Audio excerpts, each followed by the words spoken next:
Você sabia que em um determinado período o Brasil foi governado por uma criança de apenas 15 anos? Você não sabia? Então fica aí que a gente vai te explicar melhor.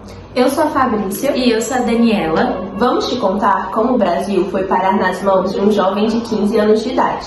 Parece brincadeira, mas é verdade. Esse jovem era ninguém mais, ninguém menos que Dom Pedro II, que assumiu o trono em meio a um período complicado, cheio de conflitos e brigas regionais. A história mostra como foi possível esse governo improvável de uma criança e como isso marcou o rumo do Brasil. Essa história toda começa com a independência do Brasil, proclamada em 1822 por Dom Pedro I, que apesar de ser querido por muitos, seu governo enfrentou muitas dificuldades. Faltava consenso sobre o modelo de governo e haviam tensões políticas internas e pressão externa.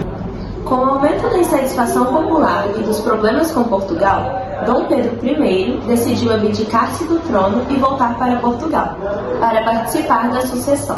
Ele deixou seu filho Dom Pedro II como herdeiro do trono brasileiro, mas o menino tinha só 5 anos, ele não tinha idade para governar ainda. O período regencial no Brasil foi uma fase de transição após a saída de Dom Pedro I. Como Dom Pedro II era apenas uma criança, o Brasil foi governado por regentes, o que causou muita confusão. O Brasil ainda não era totalmente unido como nação, e várias regiões estavam insatisfeitas com o governo central. Esse descontentamento gerou várias revoltas, e isso mostrava como essas províncias queriam mais autonomia e estavam cansadas do controle do Rio de Janeiro. Durante o período regencial, o Brasil teve 3 fases de governo, enquanto Dom Pedro II era uma criança e ainda não podia governar. Uma delas foi a regência trina provisória, em que o país foi governado por 3 regentes de forma temporária, após a abdicação de Dom Pedro I. Eles até tentaram estabilizar o país, mas as revoltas continuaram. Em seguida, a regência trina permanente. A Constituição de 1824 foi alterada para organizar melhor o governo. Mas os conflitos persistiram e o Brasil continuava dividido entre elites e setores populares.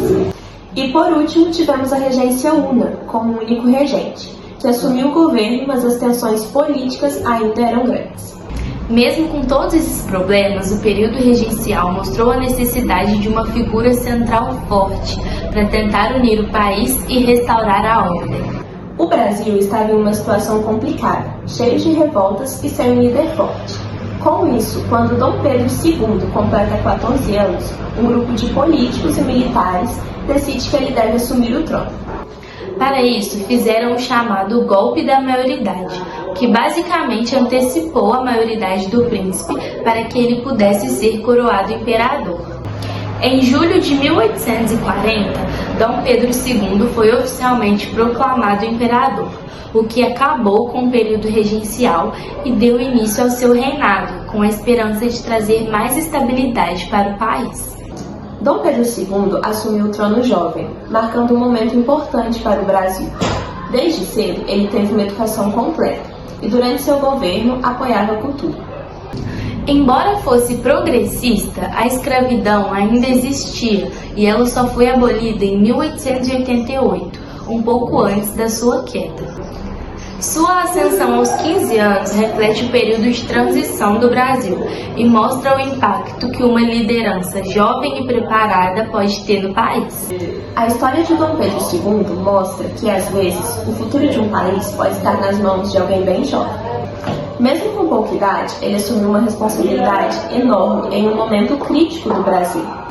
Durante seu reinado, ele promoveu várias mudanças importantes e é lembrado como um líder culto e progressista que tentou unir o país.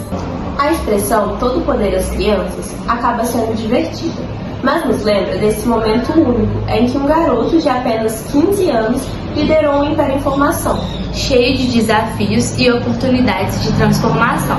E foi isso. Esperamos que vocês tenham entendido um pouco sobre esse período de um país governado por um jovem.